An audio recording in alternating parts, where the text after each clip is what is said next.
क्या जो बेरू है वो अभी आउट ऑफ कंट्रोल हो चुका है और वो चाहे इनको मार डालेगा? क्या जो चाहे इन्हें उसने अपने प्यार का कन्फेस अपने जिन्हों को कर दिया? ये हम लोग क्या देख रहे हैं? जो हाई और से वो अब जिन्ना के स्कूल के अंदर आ चुके हैं और बच्चों को मार रहे हैं एंड अभी जिन्ना भी काफी खतरे में आ चुकी है। तो गाइज आज की इस वाली वीडियो में हम लोग सोलो लेवलिंग के सीजन 3 के एपिसोड 3 को एक्सप्लेन करने जा रहे हैं। और वीडियो को शुरू करने से पहले जिन भी बंदों का नाम तुम लोग अपनी स्क्रीन पे देख रहे हो उन सभी को दिल से शाउट आउट, क्योंकि इन्होंने हमारे चैनल की मेंबरशिप ले रखी है। और इसी के साथ ही जिन्होंने प्रीवियस वीडियो में फर्स्ट कमेंट किया कार्टून, उनको भी शाउट आउट। तो अब वीडियो को शुरू करते हैं। तो प्रीवियस वीडियो के आखिर में हम लोगों ने देखा था कि अब चाहे इन फाइट करने वाली है बेरू से।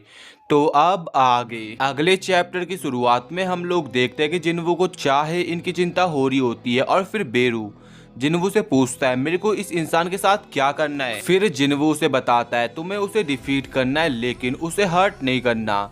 और फिर बेरू जवाब देता है ठीक है मैं समझ गया मेरे किंग। इसके बाद बेरू जोर से चीखता है जिससे जो फ्लोर्स की लाइट होती है वही ब्रेक हो जाती है और उसकी पावर सेंस कर चाहे इन भी थोड़ा नर्वस हो रही होती है और अपने मन में सोचती है क्या संग जिन्वो ने रियली में इससे फाइट कर रही है। और अब फाइनली बेरू रेडी होता है फाइट करने के लिए। और दूसरी तरफ जिन्वो उसे कहता है अगर तूने उसे हर्ट किया तो मैं तेरे को नहीं छोड़ने वाला, ठीक है ना। और फिर सीन शिफ्ट होता है और हम लोग देखते हैं चाहे इनको, जिसको ऐसा लगता है कि अभी उसे ओपनिंग मिल चुकी है लेकिन उससे पहले बेरू उसके पीछे आ जाता है। लेकिन इस बार बेरू के हमला करने से पहले चाहे इन उस पर अपनी शॉट से अटैक करती है, बट बेरू इजीली उसकी शॉट को अपने एक हाथ से रोक देता है। और अब बेरू अपने मन में सोचता है मेरे किंग ने मेरे को एक कमांड दी है, मेरे को अपने दुश्मन को हराना है बिना उसे हार्म पहुंचाए। और अब मैं तुम्हें दिखाऊंगा कि मैं कितना ताकतवर हूँ जिससे तुम मुझसे फाइट करने की विलिज छोड़ दो। और फिर चाहे इन बेरू पर लगातार हमला कर रही होती है लेकिन बेरू आराम से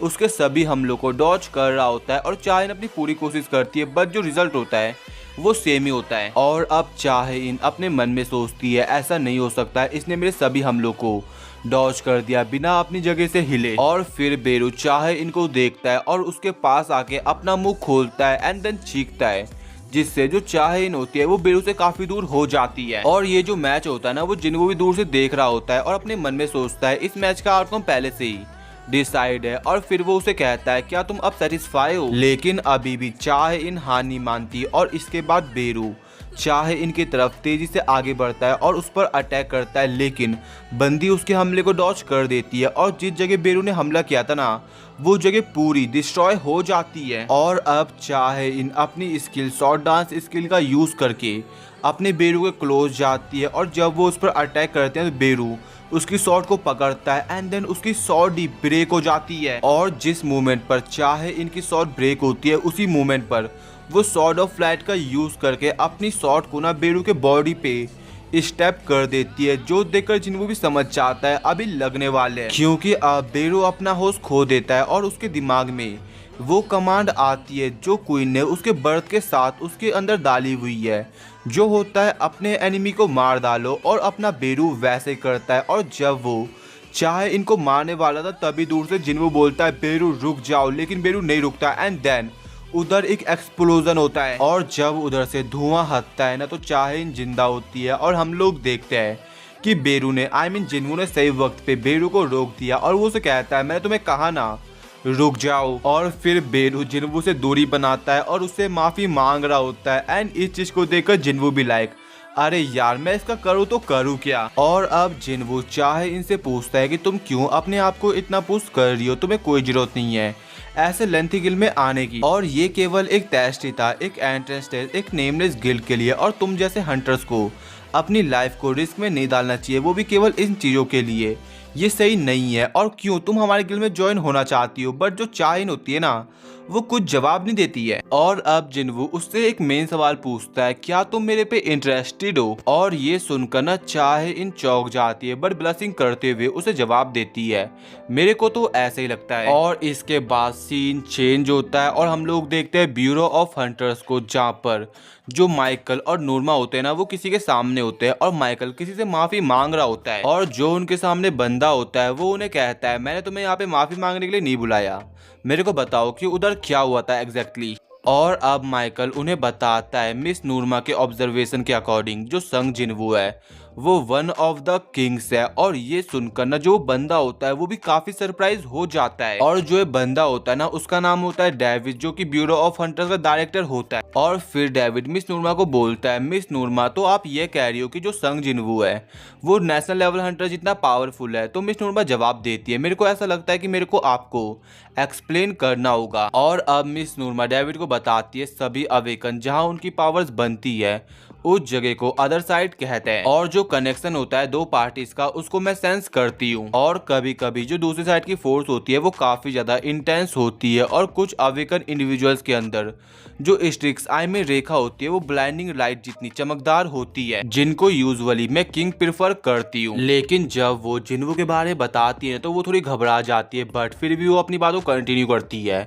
मैंने उसके अंदर कोई भी कनेक्शन नहीं देखा, और जब मैंने उसकी आंखों में देखा तो जो उसके अंदर डार्कनेस थी वो मेरे को देख रही थी, और वो खुद ही डार्कनेस है। फिर डेविड उसे कहता है, तो तुम ये कह रही हो कि जो संग जिनवू है वो एक एविल बीइंग है? तो मिस नूरमा बोलती है, मैं आपको ये नहीं बता रही कि वो गुड है या एविल, मैं आपको ये बता रही हूँ कि जो उसकी पावर का ओरिजिन है वो कहाँ पर है। जो संग जिनवू है वो अपनी पावर्स को दूसरी जगह से बोरो नहीं करता, वो खुद की ताकत का यूज करता है, और जो लिमिटेशन है पावर्स की वो उसके अंदर अप्लाई नहीं होती। और फिर माइकल डेविड को बताता है कि उसकी पावर्स की कोई लिमिटेशन नहीं है, जो मिस नूरमा कहना चाहती है। और फिर जो डेविड होते हैं ना वो कहीं जा रहे होते हैं, और फिर माइकल उनसे पूछता है कि वो कहाँ पर जा रहे हैं।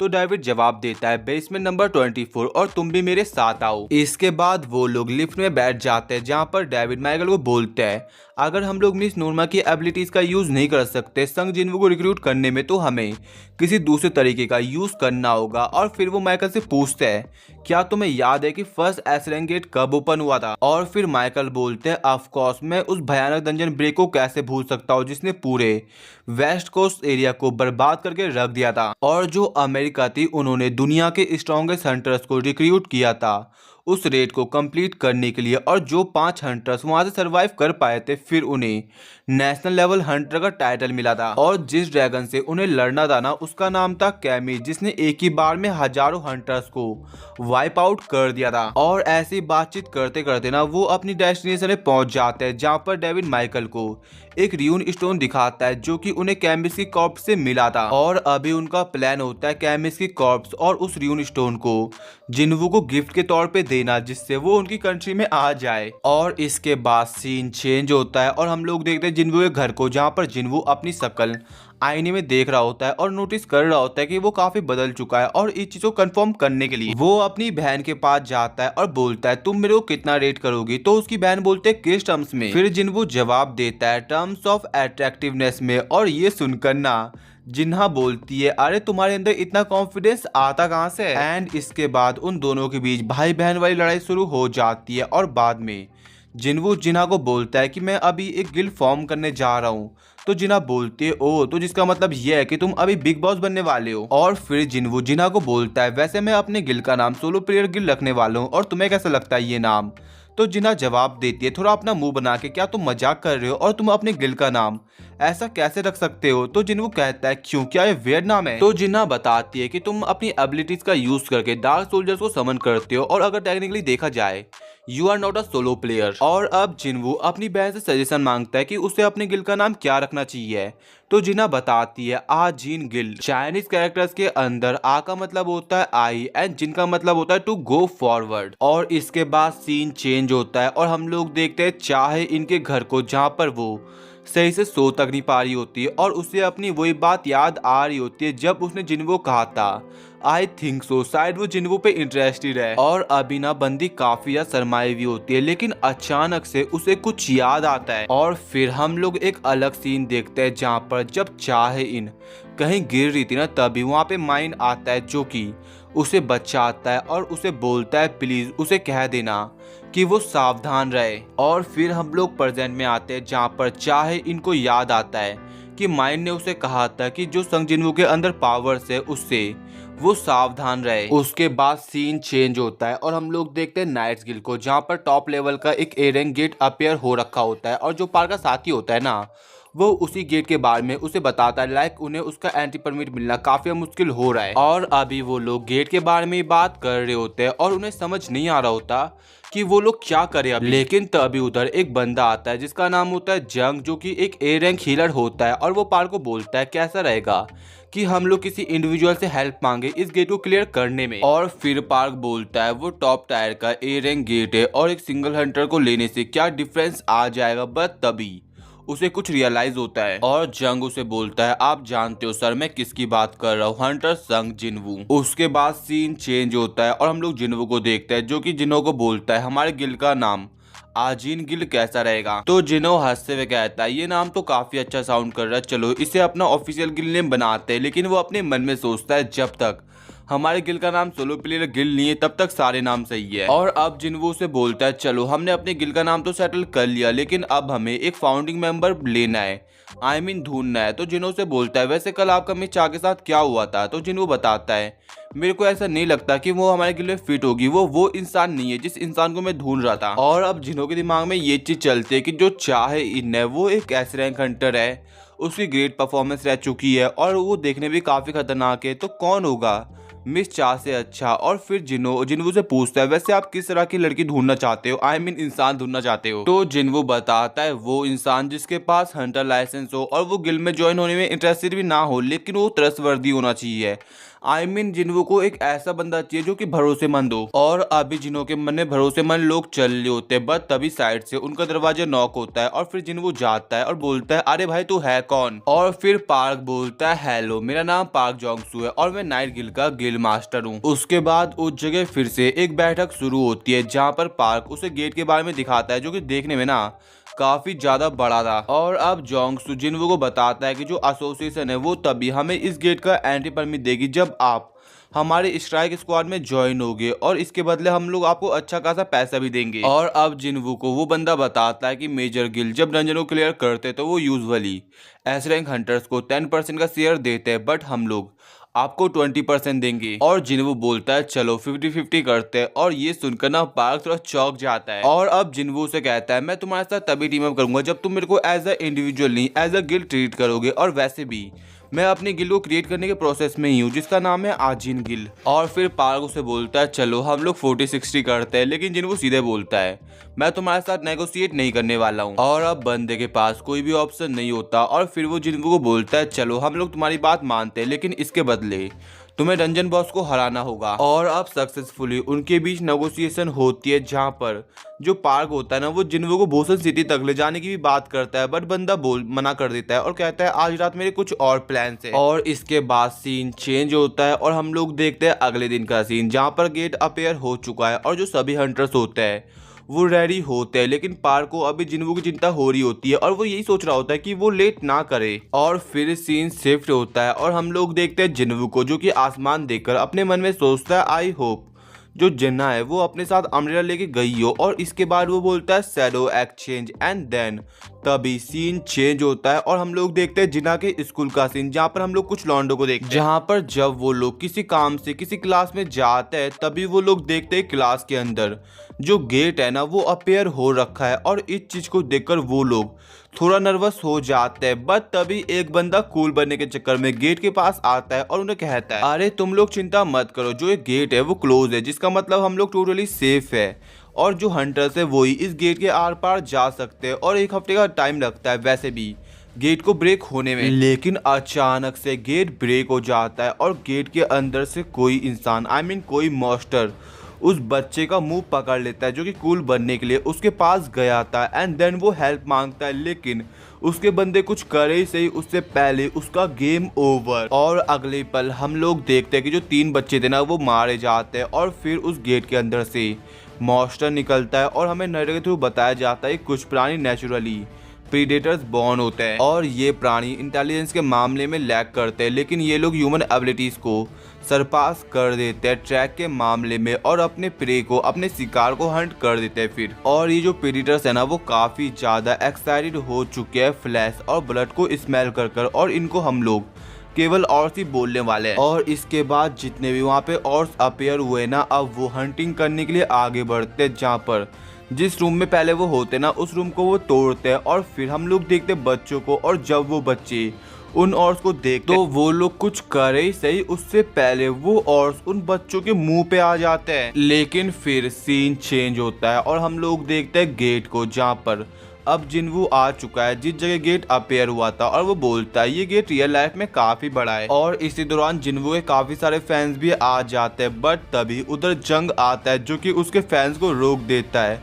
और अब हमें पता चलता है कि जो जंग है ना वो लड़का नहीं, वो लड़की होता है। और अब वो जिन्वू को बोलती है मेरा नाम जंग है और मैं मेन हीलर हूँ इस एलिट स्ट्राइक स्क्वाड का, और अभी आप लीडर हो और मैं एक मेन हीलर, तो क्या हमें गेट अलोंग होने की कोशिश नहीं करनी चाहिए। और यहाँ पर ना वो सीधे सीधे जिन्वू को लाइन मार रही है। और फिर जिन्वू पार्क को बोलता है तुमने तो मेरे को इसके बारे में बताया नहीं, तो पार्क बोलता है मैंने तुम्हें बताया। और इन सब बातचीत के बाद अब फाइनली रेड शुरू होती है, जहाँ पर जो हंटर्स होते हैं वो गेट के अंदर जा रहे होते हैं। और इसके बाद सीन चेंज होता है और हम लोग देखते हैं हंटर एसोसिएशन को, जहाँ पर किसी स्टाफ को किसी बच्चे का कॉल आता है और वो उसे कहती है मैं आपकी कैसे हेल्प कर सकती हूँ। और फिर वो बच्ची उस स्टाफ को बोलती है मैं अभी स्कूल के अंदर हूँ और बाहर मॉन्स्टर है। और ये सुनकर जो वो स्टाफ थी ना वो काफी चौंक जाती है और अपने मन में सोचती है क्या डंजन ब्रेक तो नहीं हुआ। और फिर वो स्टाफ उस बच्ची से बोलती है तुम अभी कहाँ से कॉल कर रही हो, तो वो बच्ची डरते हुए कहती है मैं अभी बाथरूम के अंदर छुपी हुई हूँ। और वो बच्ची ना रो रही होती है और बोलती है मैं अपनी फ्रेंड के साथ थी, लेकिन जो मेरी फ्रेंड थी वो मारी गई। एंड देन जो स्टाफ होते हैं वो चिल्लाते हुए कहते हैं तुम्हारे आसपास अभी कितने मॉन्स्टर्स हैं। और जिस बच्ची से वो स्टाफ कॉल पर बात करती है ना वो काफी डरी हुई थी और उसे लग रहा था कि वो मारी जाने वाली है, बट तभी स्टाफ चिल्लाते हुए कहती है जो हंटर्स है वो रास्ते में ही है, तुम्हें शांत होना होगा, नो मैटर व्हाट, बात को समझो तुम। और अब जो स्टाफ होती है ना वो उस बच्ची को उसकी अपीयरेंस को डिस्क्राइब करने को बोलती है, तो वो बच्ची बताती है कि उनकी ह्यूमन बॉडी है और उनका जो फेस है वो हाइडस है। और ये सुनकर वो समझ जाती है। और उससे पहले उस लड़की ने ये भी मेंशन किया था कि उनकी ग्रीन स्किन थी। और ये सुनकर ना जो स्टाफ थी वो चौंक जाती है और बोलती है क्या उन्हें और तो नहीं बुलाते, तो वो बच्ची बोलती है यस मेरे को ऐसा लगता है कि उन्हें और ही कहते हैं। और एक और ना उस बच्ची की तरफ ही आगे बढ़ रहा था अपना हथियार लेके। और वो इंसान ना स्टाफ उस बच्ची को वहां से जल्दी से निकलने को बोलती है, बट अभी काफी देर हो चुकी थी क्योंकि उससे पहले ही उसका गेम ओवर हो जाता है। इसके बाद हम लोग स्कूल के बच्चों को देखते हैं जो कि काफी डरे हुए थे और काफी सारे बच्चे मारे जा चुके हैं एंड काफी सारे बच्चे अभी स्कूल से बाहर निकल चुके हैं, लेकिन अभी भी कुछ लोग होते हैं जो कि स्कूल के अंदर फंसे हुए हैं। और इसके बाद हम लोग देखते हैं जिन्हा की क्लास का सीन, जहाँ पर बच्चों ने वहाँ पे गेट बंद करा हुआ है और कुछ लोग सामने होते हैं उन औरस को हराने के लिए। बट तभी अचानक से जो गेट होता है वो ब्रेक होता है और उसके अंदर से औरस निकलता है। और फिर हम लोग एक और बच्चे को देखते हैं जो कि डर के मारे वहां से भाग रहा होता है, बट उसके सामने भी एक और औरस आता है जो कि उसे काट के रख देता है। और फिर हम लोग देखते हैं उस जगह दो औरस की एंट्री हो चुकी है और एक औरस अपने साथी को बोलता है चीफ मैं यहाँ पे किसी ह्यूमन को सेंस कर पा रहा हूँ जिसके पास माना भी है। और फिर उसका साथी बोलता है तो पहले उसी को मारो। और यहाँ पर ना वो लोग सॉन्ग की बात कर रहे थे और जिन्ना भी हो सकती है, लेकिन अभी जिन्ना अपने भाई को ही याद कर रही होती है। और इसी क्लिप हैंगर के साथ जो अपना एपिसोड है वो खत्म हो जाता है। तो गाइज अगर तुम्हें आज वाली वीडियो पसंद आई हो तो वीडियो को लाइक, चैनल को सब्सक्राइब एंड इस वाली वीडियो को अपने दोस्तों के साथ शेयर कर देना। और अगर तुम्हारा कोई भी डाउट होता है किसी चीज़ को भी लेकर तो तुम लोग मेरे को इंस्टा पे DM कर सकते हो और लिंक तुम्हें डिस्क्रिप्शन में मिल जाएगी।